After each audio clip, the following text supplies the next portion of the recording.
पुराणों में, बल्कि 4 प्रकार का श्रवण बताया गया है। श्रवण पहली भक्ति है। नवदा भक्ति में श्रवणम कीर्तनम विष्णोः स्मरणम पाद सेवनम अर्चनम वंदनम दास्यम सख्यम आत्मनिवेदनम। नवदा भक्ति में श्रवण प्रथम भक्ति है। पहले श्रवण करो, बाद में कीर्तन।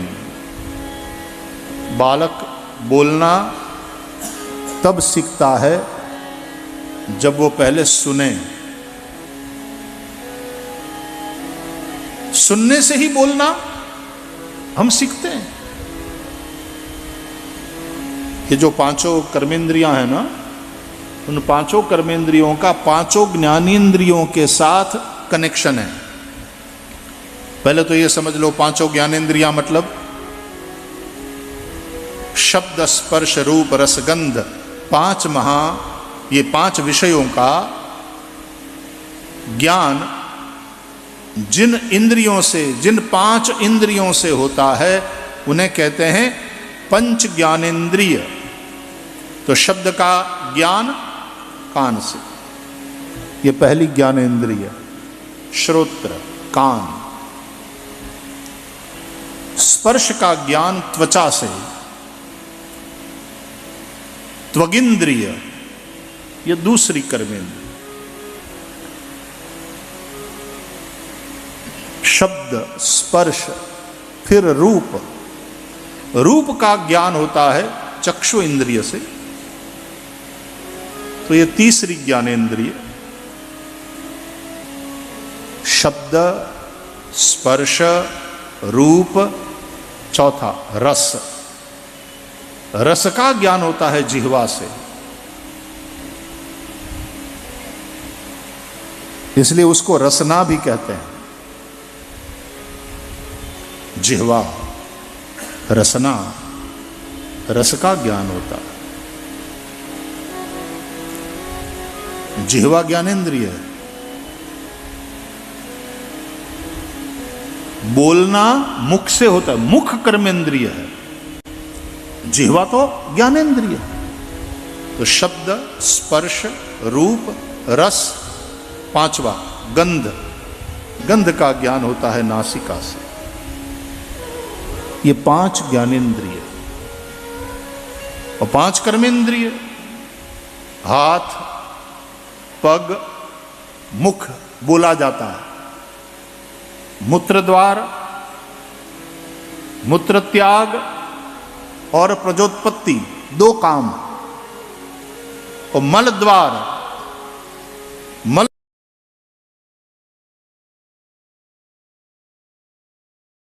कर्मेंद्रिय है। तो हाथ पग मुख मूत्र द्वार मल द्वार, ये 5 कर्मेंद्रियां हैं। उन 5 कर्मेंद्रियों का 5 ज्ञानेंद्रियों से कनेक्शन है। जैसे आप किसी बड़े होटल में जाते हो या तो एयरपोर्ट में जाते हो, तो एंट्री और एग्जिट दोनों द्वार अलग अलग होते हैं। प्रवेश और निर्गमन। ये जो ज्ञानेंद्रियां हैं वो एंट्री है, प्रवेश का द्वार है।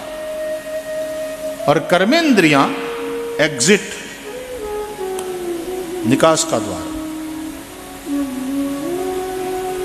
तो शब्द श्रवण, कान एंट्री, और यहां से शब्द आया अंदर, तो फिर कुछ समय के बाद यहां से निकला मुख, ये कर्मेंद्रिय। तो यहां से सुना गया, यहां से बोला गया, ये एंट्री, ये एग्जिट।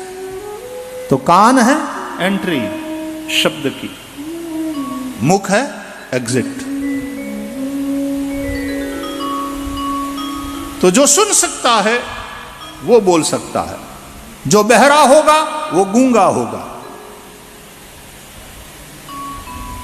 क्योंकि हम सुनते हैं इसलिए हम बोलते हैं। इसलिए पहली भक्ति श्रवणम और दूसरी भक्ति फिर कीर्तनम। श्रवणम कीर्तनम विष्णोः, स्मरणम पाद सेवनम अर्चनम वंदनम दास्यम सख्यम आत्मनिवेदनम।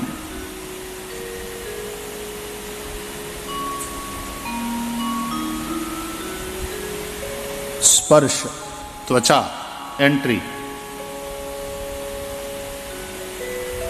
हाथ एग्जिट, रूप आंख एंट्री, पांव उस रूप की ओर जाएंगे।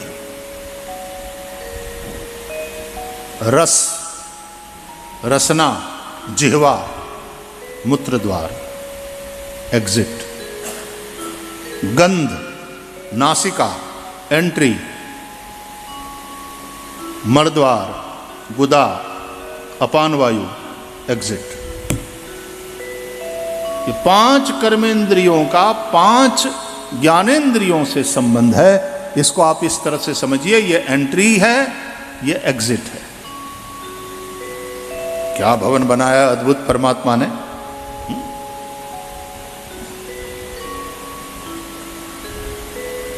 तो हाथ से हम स्पर्श, गर्म है कि ठंडा है कि नुकीला है कि सख्त है कि नरम है, आदि आदि सब यूं हाथ से त्वचा से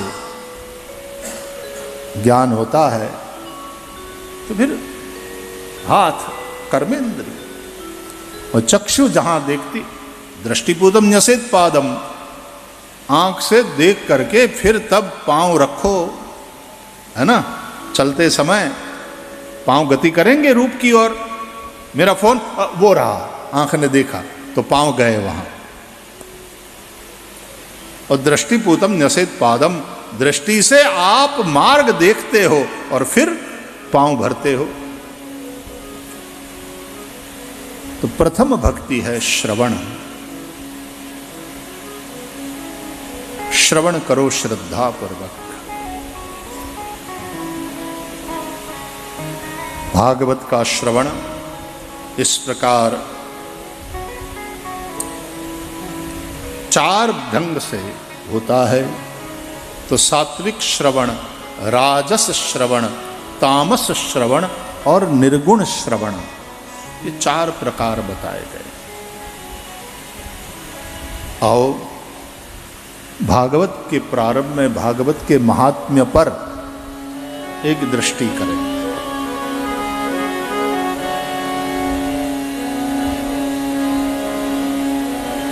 पद्म पुराण अंतर्गत है ये 6 अध्याय का भागवत महात्म्य। पद्म पुराण में तो पहला श्लोक सुखदेव जी की वंदना का है।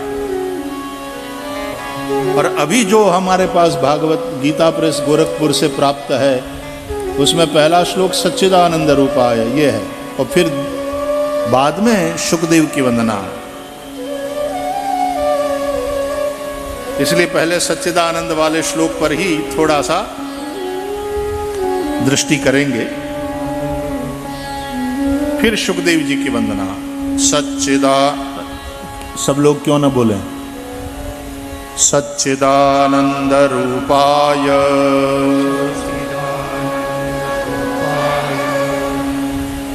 एंट्री एग्जिट, सच्चिदानंद रूपाय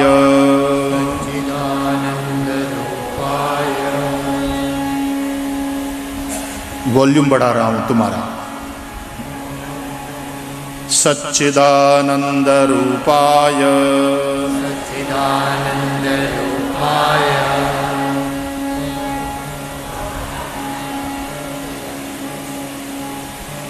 सच्चिदानंद रूपाय। रेडियो ठीक काम कर रहा है। विश्वोत्पत्त्यादि हेतवे विश्वोत्पत्त्यादि हेतवे विश्वोत्पत्त्यादि हेतवे विश्वोत्पत्त्यादिहेतवे तापत्रय विनाशाय तापत्रय विनाशाय तापत्रय विनाशाय तापत्रय विनाशाय श्री कृष्णाय वयं नुमः श्री कृष्णाय वयं नुमः श्री कृष्णाय वयं नुमः श्री कृष्णाय वयं नुमः। अब थोड़े ऊंचे स्वर में सच्चिदानंद रूपाय सच्चिदानन्दरूपाय विश्वोत्पत्त्यादि हेतवे विश्वोत्पत्त्यादिहेतवे तापत्रय विनाशाय तापत्रय विनाशाय श्री कृष्णाय वयं नुमः श्री कृष्णाय वयं नुमः श्री कृष्णाय वयं नुमः श्री कृष्णाय वयं नुमः श्री कृष्णाय वयं नुमः श्री कृष्णाय वयं नुमः।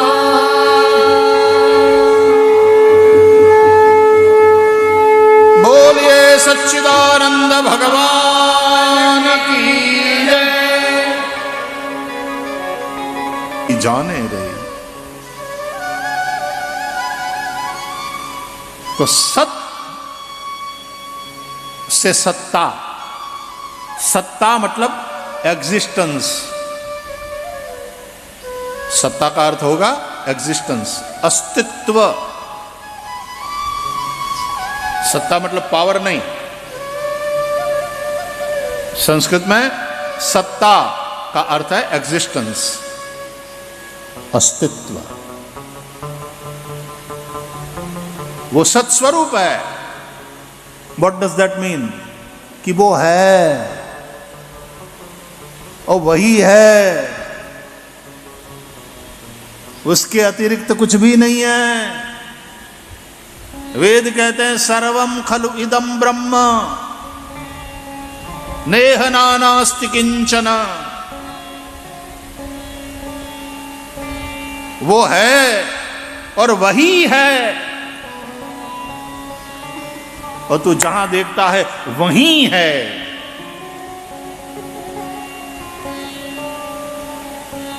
जिधर भी तेरी दृष्टि जाए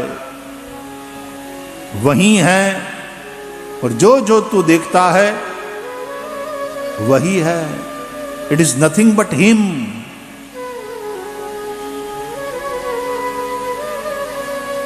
what ever you see and wherever you, वही है और वही है।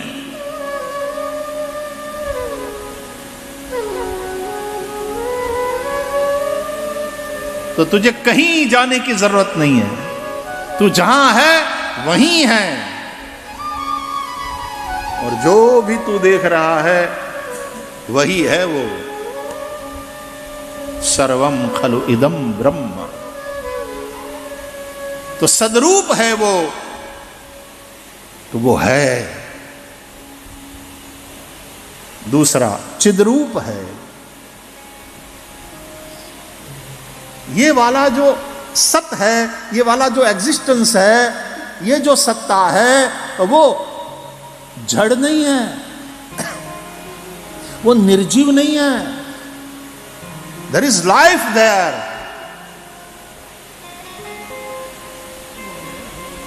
चैतन्य है।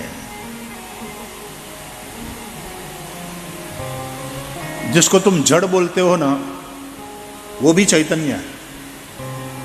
ये क्या बात हुई? जिसको तुम गर्म बोलते हो वो ठंडा है, ये क्या मतलब हुआ? जिसको तुम जड़ बोलते हो वो चैतन्य है। तो जड़ और चेतन ऐसे भेद क्यों हो गए?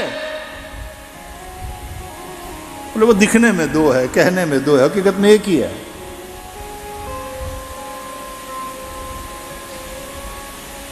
क्या मतलब? बोले मतलब वही कि जिसको तुम जड़ कह रहे हो वो भी हकीकत में सोया हुआ चैतन्य है, सुषुप्त चैतन्य है।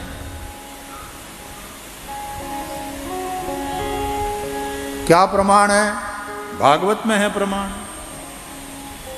भक्त प्रहलाद की रक्षा के लिए नरसिंह नारायण खंभे से प्रकट हुए, उसका क्या मतलब है? वो इसी बात का परिचायक है कि वो खंभे में भी, प्रहलाद को खंभे में भी नजर आए भगवान, और हिरण्यकशिपु को लगा ये तो जड़ खंभा है, कहां है तेरा भगवान, ये मरता क्यों नहीं? बोले भगवान मेरी रक्षा करते हैं।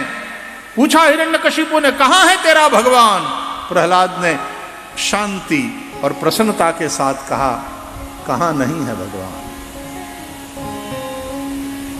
देश काल दिसी विदिसी हुमाही, कहु सो कहां जहां प्रभु नाही। देश काल दिसी विदिसी हुमाही, कहु सो कहां जहां प्रभु नाही।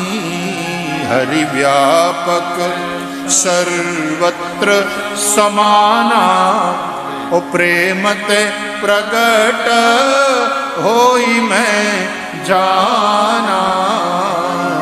अग जगमय सब रहित विरागी, ओ प्रेम ते प्रभु प्रगट जिमियागी। काष्ठ में अग्नि है कि नहीं? पकड़ो काष्ठ को, कैसा है? ठंडा है, और जो ठंडा है वही गर्म है। क्यों? बोले उसमें अग्नि है। अग्नि है, ये तो लकड़ी है, मतलब लकड़ी है मतलब अग्नि है। There is energy and nothing but energy. The energy which cannot be created, which cannot be destroyed, energy changes its forms only. ये पढ़ाया गया ना।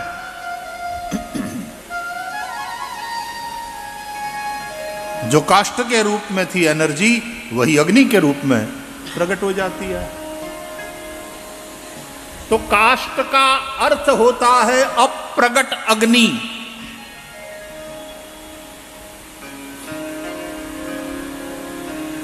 जड़ का अर्थ होता है अप्रगट चैतन्य। तो क्या तुम्हारी वो दृष्टि ब्रह्ममय है? सद्गुरुदेव नारद जी की कृपा से प्रहलाद जी की दृष्टि ब्रह्ममय है। सिय राम मैं सब जग जानी, करऊ प्रणाम जोरी जुग पानी।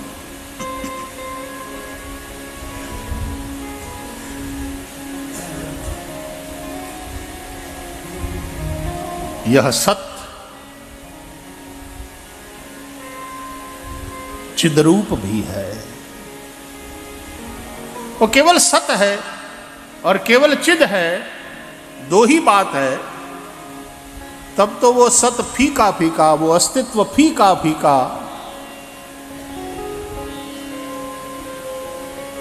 माना जाएगा। लेकिन नहीं, एक तीसरी बात भी है। क्या? बोले आनंद, सच्चिदानंद रूपाय। आनंद वही है, उसी के चलते जिंदगी है, जीवन है, लाइफ है। और वो कैसी है? आनंदमय। तो सब लोग दुखी है, उसका क्या? वो दुख अपनी ईजाद है, अपनी ईजाद है।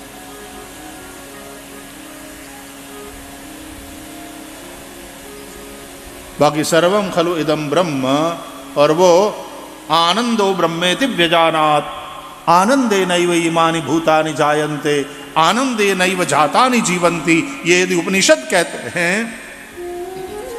तो यह अस्तित्व आनंदमय है। दुख हमारी अपनी ईजाद है।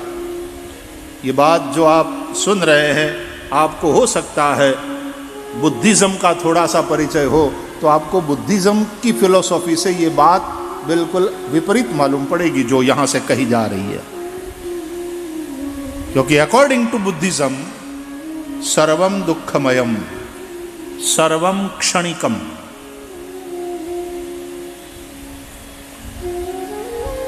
सिद्धार्थ गौतम ने राजकुमार के रूप में महल से बाहर निकल करके जो दुनिया देखी, उसमें दुख ही दुख देखा।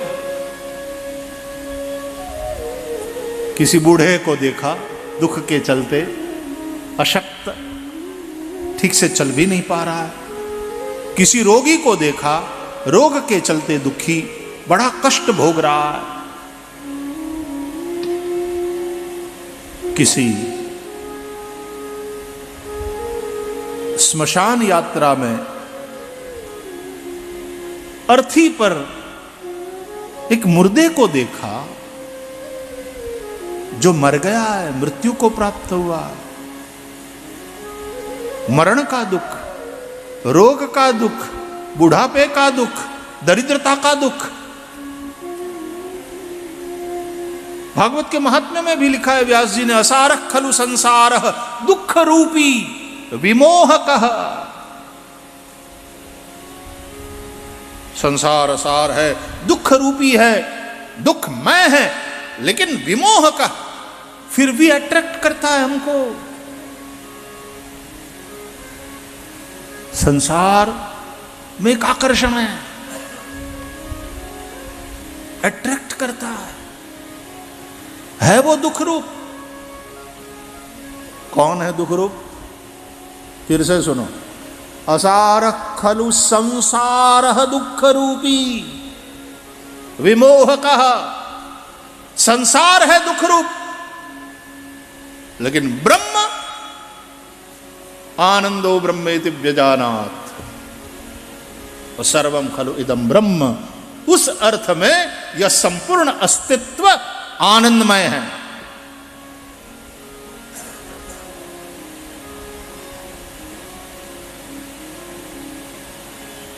इसलिए जिसने उस ब्रह्म को जान लिया, उस ब्रह्म का अनुभव कर लिया, जिसको उस ब्रह्म का ज्ञान हो गया, जिसको उस ब्रह्म की अनुभूति हो गई, उसके लिए फिर संसार रहता ही नहीं, मतलब दुख वहां है ही नहीं, आनंद ही आनंद, विशुद्धानंद, आनंद ही आनंद है।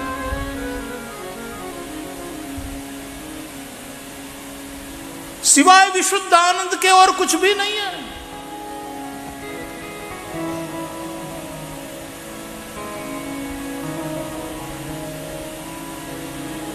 संसार तब तक है जब तक अज्ञान है। आद्य शंकराचार्य कहते हैं, ज्ञाते तत्वे कह संसारः। जिसने उस तत्व को, ब्रह्म को जान लिया, अनुभव कर लिया, तो ज्ञाते तत्वे कह संसारः। वहां संसार कैसा?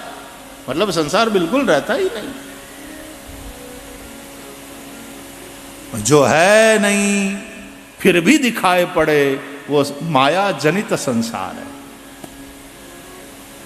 सिनेमा के हॉल में जाते हो, सिनेमा देखते हो, आग है नहीं लेकिन पर्दे पर लगी दिखाई पड़े, सिनेमा। आग है नहीं, दिखाई पड़ती है। इतनी बारिश हो रही है, इतनी बारिश हो रही है,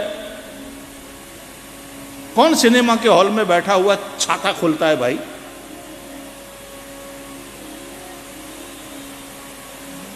इतना पानी बरस रहा है, इतनी बाढ़ आई हुई, कौन भागता है वहां से? दिखती है नहीं।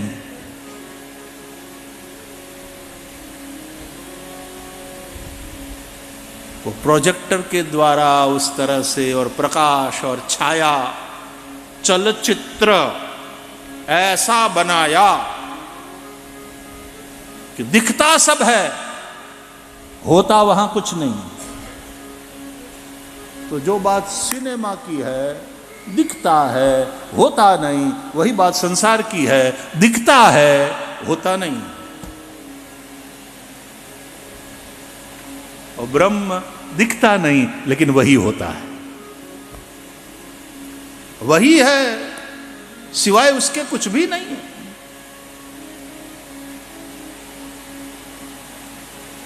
जिस दिन उसको देख लिया, और उसको देखने के लिए ये वाली आंखें नहीं, वो सदगुरु जो दृष्टि देता है, ज्ञान दृष्टि, वो वाली दृष्टि चाहिए। कहा श्री कृष्ण ने अर्जुन से, दिव्यम ददामि ते चक्षुः। वरना अर्जुन के पास आंख तो थी, वो कोई अंधा तो था नहीं। अरे मोतिया बिंदु भी नहीं लगा था कि मोतिया उतरवाया है और नंबर लग गए हैं। और चश्मा वाला अर्जुन देखा आपने, हम लोगों की तरह, कि अर्जुन ने अपना चश्मा निकाला रथ पर आरूढ़ हो करके, और फिर उसको जरा ग्लासेस पहुंच करके यूं चश्मा लगाया, किधर है, कौन है, किन किन के साथ मुझे लड़ना है। चश्मा वाला अर्जुन देखा, आंखें थी, स्वस्थ थी उस उम्र में भी, लेकिन फिर भी श्री कृष्ण कहते हैं, तेरे इन चर्म चक्षुओं से तू मेरे रूप को भले ही देख ले, मेरे स्वरूप का दर्शन नहीं कर सकता। तो बोले मैं उस स्वरूप का दर्शन करना चाहता हूं। वो सुदुर्दर्शम इदम, बोले ये देखना मुश्किल है, दुर्लभ है। अर्जुन ने कहा, लेकिन प्लीज मुझे, भक्तों सी में सखा चेती, you are my friend, you are my beloved, तुझे दिखाऊंगा। ये जो पार्शियलिटी है ना कृष्ण की, इसी को कृपा कहते हैं। कृपा एक अर्थ में है पार्शियलिटी, प्रभु की अपने प्रेमियों के प्रति जो पार्शियलिटी है उसका नाम है कृपा। तो कठिन है देखना, तुझे दिखाऊंगा। और कृष्ण कृपा कर रहे हैं किस रूप में? गुरु के रूप में। किसको दे रहे हैं ये दृष्टि? अर्जुन को नहीं, शिष्य को। अर्जुन शिष्य भाव से समर्पित हुए हैं। शिष्यस्ते हम शाधिमाम त्वाम प्रपन्नम। और श्री कृष्ण भगवान ने, सदगुरु ने, कृष्णम वंदे जगत गुरुम, जब दृष्टि दिया किसको? शिष्य को, अर्जुन को। और तब अर्जुन ने, अब तक आंखें कृष्ण को देख रही थी, अब दृष्टि ने दर्शन किया। कृष्ण का अर्थ होता है परब्रह्म।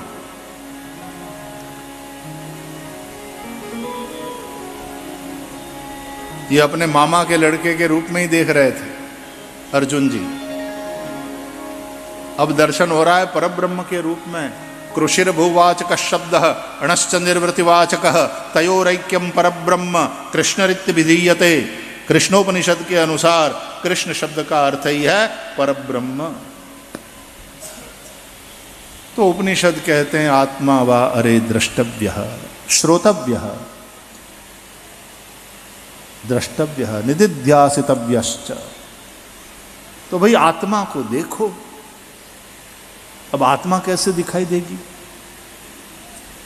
तुम्हारी आंख तो हवा को भी नहीं देख पाती। तुम्हारी त्वचा से भले ही अनुभव कर लो कि ठंडी हवा चल रही है, कि लू चल रही है, कि भैया पंखा बंद हो गया थोड़ा चला लो, लेकिन आंख तो हवा को नहीं देख पाती, हरि को कैसे देख पाएगी? इन आंखों की एक सीमित दृष्टि है, इन आंखों की एक मर्यादा है। चींटी के पास जो नाक है वो तुम्हारे पास नहीं है। कुत्ते के पास जो पावरफुल कान है वो तुम्हारे पास नहीं है। कुत्ते के पास भी पावरफुल नाक है। वैसे तो मनुष्य श्रेष्ठ है, लेकिन कुछ कुछ इंद्रियां उन दूसरे प्राणियों में, कीटकों में पावरफुल प्राप्त होती है, देखने को मिलती हैं, मनुष्य से भी ज्यादा पावरफुल।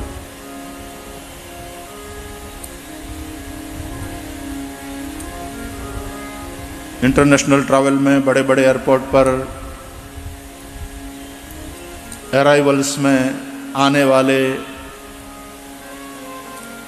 सभी पैसेंजर्स के सामान को वहाँ के अफसर एक कुत्ता लेकर के आते हैं और कुत्ता सूंघता रहता है कि कोई ऐसी चीज तो लेकर नहीं आए जो कि बैन है।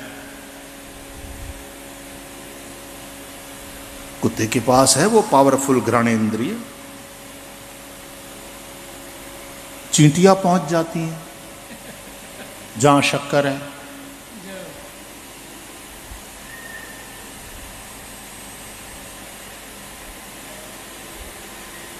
तो हमारी आंख की एक सीमा है उसकी शक्ति की, तो हवा को भी नहीं देख पाती, हरि को क्या देख पाएगी। तो आत्मा वा अरे द्रष्टव्य, आत्मा को देखना चाहिए ये कहते हैं शास्त्र, तो वहां इसका अर्थ है अनुभव करना चाहिए। परमात्मा अनुभूति का विषय है, केवलानुभवानंद स्वरूप परमेश्वर।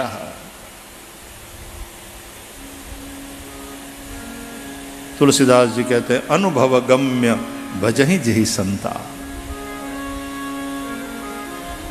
महादेव कथा सुनाते हैं तो पार्वती से कहते हैं कथा थोड़ी सुना रहा हूं, उमा कहूं मैं अनुभव अपना,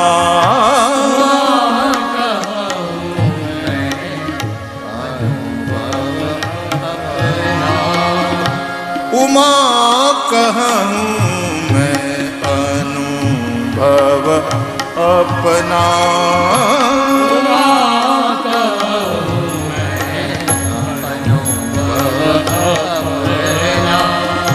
सत हरि भजन जगत सब सपना, सत हरि भजन जगत सब सपना, सत हरि भजन जगत सब सपना, सत हरि भजन जगत सब सपना, उमा कहूं मैं अनुभव अपना, उमा कहूं मैं अनुभव अपना, अनुभव अपना, अनुभव अपना, अनुभव अपना, अनुभव अपना, अनुभव अपना।